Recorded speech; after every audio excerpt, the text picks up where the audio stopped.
Miyawaki वृक्षारोपण के बारे में इस तकनीक का नाम जापानी वनस्पति शास्त्री अकीरा मियावाकी के नाम पर रखा गया है।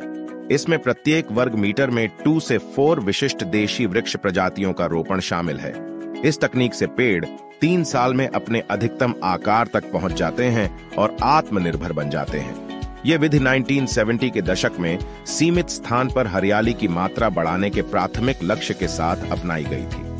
यह दृष्टिकोण बड़े पैमाने पर आत्मनिर्भर पौधों का उपयोग करता है, जिन्हें समय समय पर काटने और पानी देने जैसे लगातार रखरखाव की आवश्यकता नहीं होती है। भारतीय संदर्भ में अंजन, अमला, बेल, अर्जुन और गुंज इन जंगलों में अक्सर इस्तेमाल की जाने वाली कुछ देशी प्रजातियां हैं। ग्लोबल वार्मिंग और जलवायु परिवर्तन का सामना करने हेतु इसका उपयोग तेजी से हो रहे बुनियादी ढांचे के विकास और निर्माण के साथ पर्यावरण को ही ग्लोबल वार्मिंग और जलवायु परिवर्तन की कीमत चुकानी पड़ती है।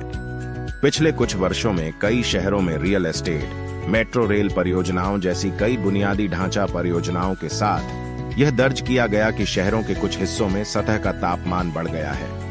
मियावाकी वन किसी दिए गए क्षेत्र के कार्बन स्तर को विनियमित करने में प्रमुख भूमिका निभा सकते हैं, जो बदले में स्वच्छ शहरों को बनाए रखने में मदद कर सकता है। साथ ही ये वन नई जैव विविधता को प्रोत्साहित करते हैं और इनके चारों ओर एक पारिस्थितिकी तंत्र विकसित होता है, जिससे मिट्टी की उर्वरता बढ़ती है और सतह का तापमान नियंत्रित होता है। ग्लोबल वार्मिंग मानवीय गतिविधियों, मुख्य रूप से जीवाश्म ईंधन जलाने और पेड़ों की कटाई के कारण पृथ्वी के तापमान में दीर्घकालिक वृद्धि है। जलवायु परिवर्तन औसत मौसम पैटर्न में एक दीर्घकालिक परिवर्तन है, जो पृथ्वी की स्थानीय, क्षेत्रीय और वैश्विक जलवायु को परिभाषित करता है।